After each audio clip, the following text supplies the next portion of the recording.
This tutorial is basically for people that love to tie scarves. So if you have any small material and you have been wondering how you can use it to create something nice, come around, I'll be showing you that. So this is the first one you're going to be doing. And the first step is going to be divide the material to form a T shape before placing on your head like this. Then you grab the excess at the front with the band, adjust unnecessary parts, come back to this remaining part and stretch out.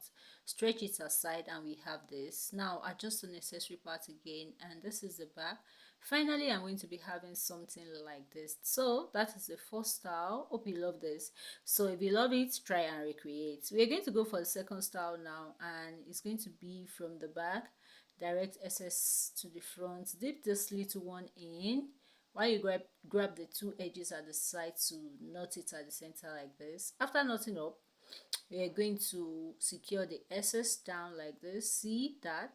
So the SS is going to be deep in, and this other one at this side is going to be deep in. Use your hands to stretch this one out. Make just walk around it and you're going to have a nice one. So there, here is the second style final look.